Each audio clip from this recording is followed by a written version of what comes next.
가정의 달인 5월 첫 주를 맞아서 우리 가정을 위해 주실 하나님의 말씀을 구했습니다. 여러분, 요즘에 저에게 꽂힌 말씀이 호몰로기아입니다. 기억하십니까? 헬라어?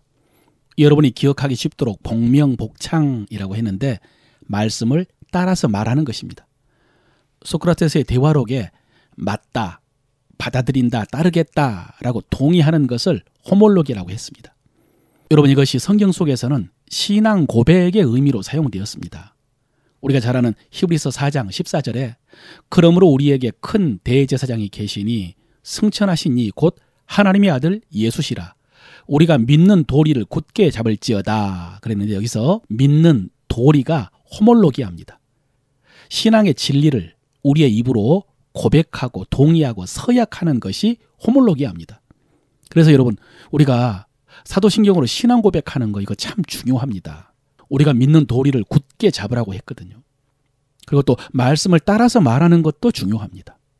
그것이 우리가 믿는 도리를 굳게 잡는 것입니다. 그렇게 믿는 도리를, 말씀을 굳게 잡고 그것을 말하고 또 고백하고 지키면 역사가 일어납니다. 이번 주일에 전할 말씀을 구하면서 여기까지 기도를 했는데 전해야 될 말씀이 떠올랐습니다. 가정의 달 첫째 주일에 가정에 대한 호몰로기아를 전해야 되겠다, 이런 확신이 들었습니다. 여러분, 가정에 대한 호몰로기아, 가정에 대한 믿는 도리, 가정에 대한 서약이 뭘까요? 여러분, 혹시 가정에서 출산할 때 서약하셨습니까? 그렇지는 않죠. 돌잔치 할 때 서약하지 않죠. 칠순잔치 할 때도 서약하지 않습니다. 그럼 언제 서약을 합니까? 결혼식 때. 혼인서약을 하고 가정이 시작됩니다. 그래서 혼인서약이 우리 가정에 대한 호몰로기아, 믿는 도리입니다. 여러분 어떻습니까? 혼인서약 기억나십니까? 혼인서약을 기억하지 못하면 잘 살기가 어려울 것 같습니다. 믿는 도리를 굳게 잡으라고 했는데 굳게 붙잡지를 못한 것이니까요. 여러분, 제가 결혼식 주례를 정말로 많이 했는데요, 한 80번 정도 한 것 같습니다. 여러분, 결혼식에서 가장 중요한 순서가 뭐라고 생각하십니까? 정답은 혼인서약입니다. 혼인 예식에서 찬송가 부르지 않아도 되고요, 설교 없어도 됩니다. 그러나 혼인서약이 없으면 결혼식이 아닙니다. 결혼식은 서약식입니다. 그래서 저는 혼인서약하기 전에 설교 대신 마치 세례문답하듯이 신랑 신부에게 질문을 합니다. 문답입니다. 그 질문은 결혼식 할 때마다 항상 똑같습니다. 그래서 결혼식을 앞둔 예비 신랑 신부는 그 질문이 무엇인지를 알아보려고 다른 사람 결혼식에 참석하기도 합니다. 그러나 그 정답을 아는 것은 중요하지 않습니다. 중요한 것은 그것을 자기 입으로 고백하는 것입니다. 그래서 결혼식이 끝나고 신랑 신부가 이구동성으로 하는 말이 그 시간이 거룩했다고, 결혼식이 그냥 형식이고 이벤트일 줄 알았는데 특별했다고 고백을 합니다. 그래서 오늘 제가 주례할 때 했던 그 문답을 한번 재현해 보려고 합니다. 오늘 하나님 앞에서 우리 가정에 대한 믿는 도리를 다시 한번 고백하는 것은 의미가 있을 것 같습니다. 제가 신랑 신부에게 묻는 첫 번째 질문은 지금 누구 앞에 서 있느냐는 질문입니다. 여러분, 신랑 신부가 누구 앞에 서 있죠? 제 앞에 서 있죠. 목사님 앞에 서 있죠. 그런데 정답은 하나님 앞에입니다. 목사님은, 저는 하나님을 대신해서 그 자리에 서 있는 것입니다. 신랑 신부 두 사람은 하나님 앞에서 결혼식을 하는 것입니다. 결혼식은 서약식이라고 했죠. 그래서 두 사람은 누구 앞에서 서약을 하는 것입니까? 하나님 앞에서 서약하는 것입니다.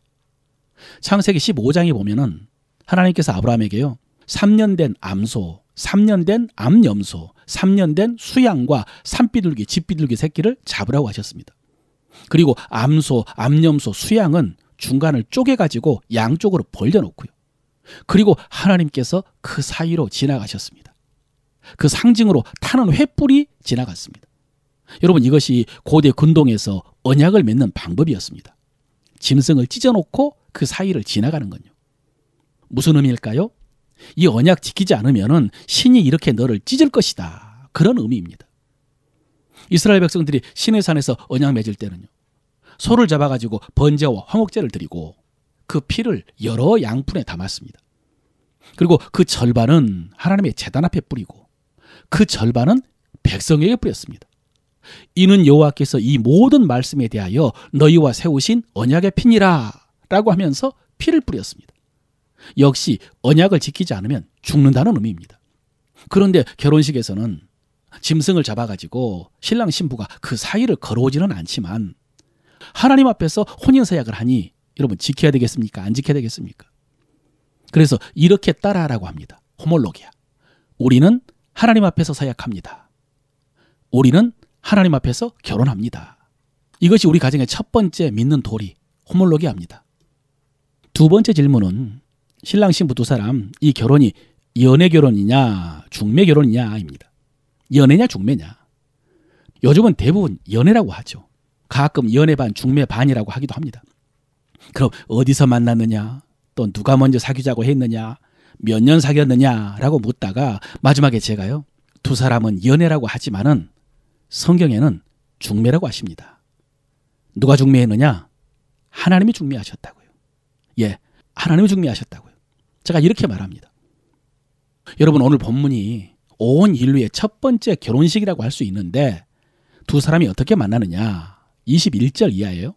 여호와 하나님이 아담을 깊이 잠들게 하시니 잠들매 그가 그 갈빗대 하나를 취하고 살로 대신 채우시고 여호와 하나님이 아담에게서 취하신 그 갈빗대로 여자를 만드시고 그를 아담에게로 이끌어 오시니 그랬거든요. 하나님께서 여자를 아담에게 이끌어 오셨습니다. 하나님께서 중매해 주신 것입니다. 신랑 신부 두 사람의 연애라고 해도 그 시간에 그 자리에 두 사람을 이끌어 오신 분은 하나님이신 것입니다. 두 사람이 교회에서 만났든지 클럽에서 만났든지 이끌어 오신 분은 하나님이십니다. 그래서 예수님께서도 말씀하셨지 않습니까? 하나님이 짝지어 주신 것을 사람이 나누지 못할지니라. 하나님이 짝지어 주셨다. 그래서 신랑 신부에게 두 번째로 이렇게 고백합니다. 우리는 하나님께서 짝지어 주셨습니다. 우리는 하나님께서 중매해 주셨습니다. 여러분, 이것이 우리 가정의 두 번째 믿는 도리입니다. 여러분, 하나님 앞에서 서약했다. 하나님께서 짝지어 주셨다. 이 두 고백은 우리 가정의 두 기둥입니다. 결혼 생활에 어려움 많겠죠. 힘들겠죠. 그러나 이 두 기둥만 튼튼하면 얼마든지 견딜 수 있습니다. 하나님 앞에서 서약했다. 하나님께서 짝지어 주셨다. 여러분은 어떻습니까? 지금 여러분에게 이 고백, 이 기둥 견고합니까? 튼튼합니까? 하나님 앞에서 결혼했다. 하나님께서 짝지어 주셨다. 가정이 흔들리는 것은 사람의 문제 이전에 이 믿음, 이 고백이 흔들린 것입니다. 그래서 가정을 회복하려면, 가정을 바로 세우려면 이 믿음부터 회복해야 됩니다. 세 번째 질문은요, 신혼여행 어디로 가느냐입니다. 또 신혼여행을 왜 가느냐라고 물으면 당황하죠. 그런데 여러분, 신혼여행의 의미가 성경에 나옵니다. 하나님께서 말씀하셨습니다. 24절이죠. 이러므로 남자가 부모를 떠나 그의 아내와 합하여 둘이 한 몸을 이룰지로다. 이것입니다. 예, 신혼여행은 부모를 떠나는 여행입니다. 이것이 결혼의 본질이거든요. 결혼은 부모를 떠나 배우자와 한 몸을 이루는 것입니다. 그런데 여기서 부모를 떠나는 것이 분가만을 의미하지는 않습니다. 더 중요한 것은 정신적으로 떠나는 것입니다. 정서적으로 떠나는 것입니다. 정신적인 독립, 예, 정신적으로 성인이 되는 것입니다. 여러분, 이것은요, 나의 정체성과 나의 우선순위가 달라졌다는 것을 의미합니다. 이제 나는 부모님의 아들, 딸이 아니라 한 여자의 남편이고 한 남자의 아내라는 것입니다. 정체성이죠. 그리고 지금까지 자녀들의 1순위는 부모님이었습니다. 이게 하나님의 법입니다. 그런데 결혼을 하면 배우자가 1순위입니다. 그리고 자녀들이 2순위죠. 부모님은 3순위가 됩니다. 그런데 결혼한 대부분의 아들들 속에, 남자들 속에 누가 있느냐 하면 대개는 어머니가 있습니다. 아버지 아닙니다. 어머니가 있습니다. 남자들 속에는요, 어머니에 대한 그리움, 어머니에 대한 사랑, 어머니에 대한 책임감, 어머니에 대한 부담감이 있습니다. 그래서 남자들은 결혼한 후에 아내가 어머니에게 자기처럼 대해주기를 바랍니다. 자기와 같은 사랑으로, 자기와 같은 마음으로, 자기와 같은 진심으로 효도하기를 바랍니다. 더구나 우리나라는 오랫동안 유교 문화권이었기 때문에 더 그렇습니다. 그런데 여러분, 자기는 30년 넘게 그 부모님으로부터, 그 어머니로부터 지극한 사랑을 받았지만 아내는 아니지 않습니까? 그러니 어떻게 같은 마음, 같은 효도가 되겠습니까? 흉내만 내도 고마운 것이죠. 그래서 고부 갈등의 근본적인 원인은 시어머니와 며느리의 문제가 아니고요. 남자가 자기 정체성과 자기 우선순위를 모르는 것이 더 큰 문제입니다. 남자가 부모를 떠나지 못했기 때문에 생긴 문제입니다. 그래서 저는 부모를 떠나는 구체적인 적용으로 먼저 남편은 어머니가 자기에게 해주었던 것처럼 아내가 자기에게 해주기를 요구하면 안 된다고 합니다. 어머니 같은 여자는 세상에 없고요. 아내는 그렇게 못합니다. 어머니처럼 아내가 나에게 해주기를 바라면 안 됩니다. 어머니의 음식 맛도 떠나야 되고요. 어머니의 살림 방식도 요구하면 안 됩니다. 그런데 이게 참 뿌리 깊습니다. 남편들은 자기 아내가 어머니처럼 하기를 바랍니다. 안 됩니다. 아내도 마찬가지입니다. 정서적으로 부모님을 떠나야 됩니다. 특히 아내는 남편이 자기에게 아버지처럼 해주기를 기대해서는 안 됩니다. 여러분, 같은 남자라도 남편과 아버지는 완전히 다릅니다. 연애할 때는 몰라도 결혼하면 완전히 다릅니다. 여자에게 아버지는요, 세상에서 가장 관대하고 든든한 남자지만 남편은 세상에서 가장 쫀쫀하고 유치하고 비겁한 남자입니다. 그래서 아버지 같은 남성성을 남편에게 기대하면 역시 결혼 생활 못합니다. 떠나야 됩니다. 이렇게 부모를 떠나 새로운 정체성과 새로운 우선순위로 살아야 한다라는 상징적인 말씀이 있습니다. 먼저 에베소서 6장 1절인데요. 자녀들아, 주 안에서 너희 부모에게 순종하라. 이것이 옳으니라. 여러분, 이 말씀은 결혼하기 전 자녀들에게 주신 말씀입니다. 결혼하기 전에 자녀들은 부모에게 순종해야 됩니다. 그러나 출애굽기 20장 12절 내 부모를 공경하라. 그리하면 내 하나님 여호와가 내게 준 땅에서 내 생명이 길리라. 이 말씀은 결혼한 자녀에게 주신 말씀입니다. 결혼한 자녀들은 부모에게 순종하는 것이 아니라 공경해야 됩니다. 봉양해야 됩니다. 그래서 부모님들도 결혼한 자녀에게는요, 명령하듯 지시하면 안 됩니다. 이렇게 해라, 저렇게 해라 안 됩니다. 내 남편과 상의해서 결정해라. 내 아내와 상의하라 라고 해야 됩니다. 아마 어머니들도 지금까지 결혼 생활을 하면서 남편이 시어머니를 떠나지 못해서, 시댁 식구들을 떠나지 못해서 힘들었을 것입니다.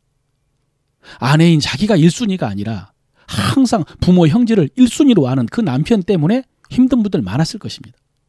그 아픔이 자녀들의 가정에까지 되물림되지 않도록 도와줘야 됩니다. 그래서 또 이렇게 따라하라고 합니다. 나는 부모를 떠나서 내 아내와 하나가 되겠습니다. 나는 부모를 떠나서 내 남편과 하나가 되겠습니다. 이것이 가정에 믿는 도리입니다. 네 번째 질문은 부부가 어떤 존재인지 아느냐라는 것입니다. 아내가 어떤 존재인지, 남편이 어떤 존재인지 아느냐. 역시 성경에 나옵니다. 25절이죠 오늘. 아담과 그의 아내 두 사람이 벌거벗었으나 부끄러워하지 아니하니라. 이 말씀입니다. 여러분, 우리가 앞에서 살펴보았던 부모를 떠나는 것, 이것이 결혼이란 무엇인가 였습니다. 결혼이란 무엇이냐? 부모를 떠나는 것이다. 지금 이 말씀, 벌거벗었으나 부끄러워하지 아니하다라는 것은 부부란 누구인가? 가정이란 어떤 곳인가? 라는 것을 가르쳐주는 말씀입니다. 부부는 누구냐? 부부는 어떤 관계냐? 벌거벗었으나 부끄럽지 않은 사람입니다. 그런 관계들입니다. 그러니까 얘들은 모르죠. 그런데 중요한 것은 여러분, 여기서 벌거벗는 것이 단지 옷을 입지 않아서 몸에 수치가 드러나는 것만을 의미하지 않는다는 사실입니다. 결혼을 해보면요, 그거 말고도 많은 수치가 드러납니다. 연애할 때는 몰랐습니다. 사귈 때는 몰랐습니다. 그런데 한 집에 살아보니까 어디 가서 말도 못할 정도로 허물이 많습니다. 그래서 속았다고 말하는 사람도 있습니다. 그런데 여러분, 사람은 다 그렇습니다. 결혼은 그런 것입니다. 그리고 부부는 그것을 부끄러워하지 않아야 됩니다. 가정은 이런 허물을 덮어주는 곳이어야 됩니다. 그래서 부부는요, 좀 편해야 됩니다. 가정은 용납되고 수용되고요, 긴장하지 않아도 되고 좀 자유로워야 됩니다. 가장 안전한 곳이어야 됩니다. 허물을 좀 드러낼 수 있는 곳이어야 됩니다. 그런데 현실은 반대인 경우가 많죠. 오히려 집에서 하나하나 지적하고요. 요구하고 눈치 보고 그래서 갈등하고 그래서 더 긴장되고 피곤한 경우가 많습니다. 가끔 부부가 함께 모인 자리에서 자기 배우자를 제지하는 분들이 많습니다. 말을 끊고 막 옆구리를 찌르고요.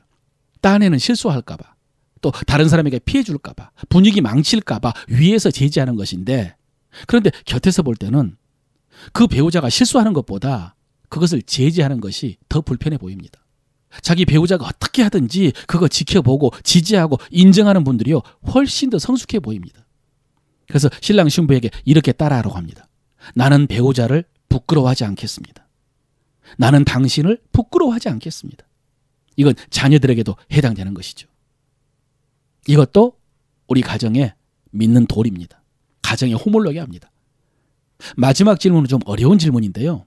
아담은 배꼽이 있었을까요? 없었을까요? 이런 질문입니다. 여러분, 배꼽이 뭐죠? 태어날 때 탯줄을 자른 흔적이죠. 그런데 아담은 어머니 태에서 나오지 않았습니다. 탯줄을 자르지 않았습니다. 그러니까 배꼽이 없겠죠. 그런데 배꼽이 없는 사람 이상하잖아요.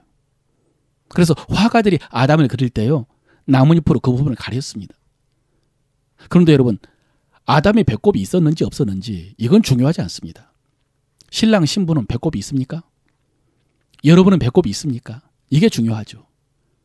여러분, 배꼽이 있다는 것은 나를 낳아주신 부모님이 계시다는 것입니다.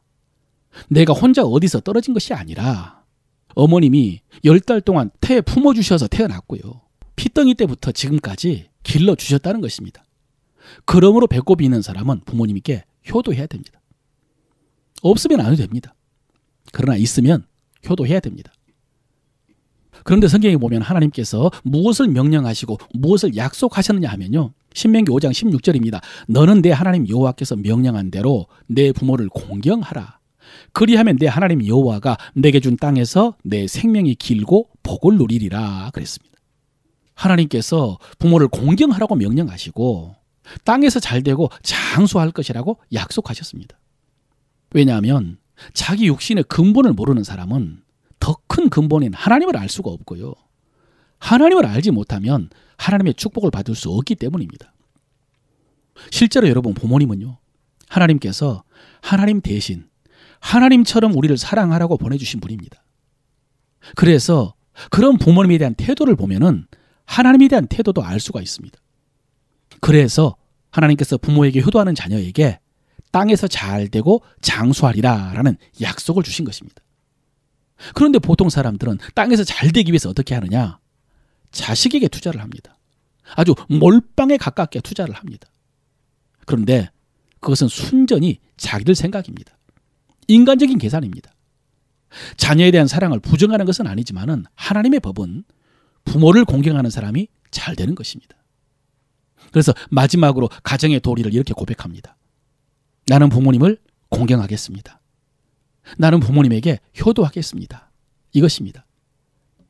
이렇게 대충 이 정도로 문답을 하고 고백을 하게 한 후에 혼인 서약을 하고 성혼 선언을 합니다. 나머지 자세한 부분은 예식 전에 결혼 교육할 때 자세히 또 교육을 합니다. 특히 부부관계에 대해서. 이렇게 하고 나면요, 신랑 신부의 반응이요, 결혼이 뭔지 대충 알겠다는 것입니다. 그리고 결혼 생활 잘할 수 있겠다는 작은 용기가 생긴다는 것입니다. 왜냐하면 그전에는 아무것도 몰랐거든요. 막연하고 막막했거든요. 그런데 가정을 만드신 하나님께서 하신 말씀을 하나하나 배우고 고백하다 보니까 방향을 알 수 있겠다는 것입니다. 무엇을 어떻게 해야 될지를 알겠다는 것입니다. 여러분, 이것이 하나님께서 말씀하신 우리 가정의 믿는 도리입니다. 우리는 하나님 앞에서 서약했습니다. 우리는 하나님께서 짝지어 주셨습니다. 부모를 떠나서 배우자와 한 몸이 되겠습니다. 배우자를 부끄러워하지 않겠습니다. 그리고 하나님의 법을 따라 효도하겠습니다. 이 고백을 여러분 가정의 기초로 삼으시기를 바랍니다. 그리고 이 말씀을 굳게 붙잡으셔서 가정의 기초를 견고하게 하시길 바랍니다. 그리고 성경에 보면요, 더 많은 말씀들이 있습니다. 그 말씀들을 계속 고백하고 붙잡으면서 여러분의 가정을 말씀으로 아름답게 세워가시기를 축원합니다.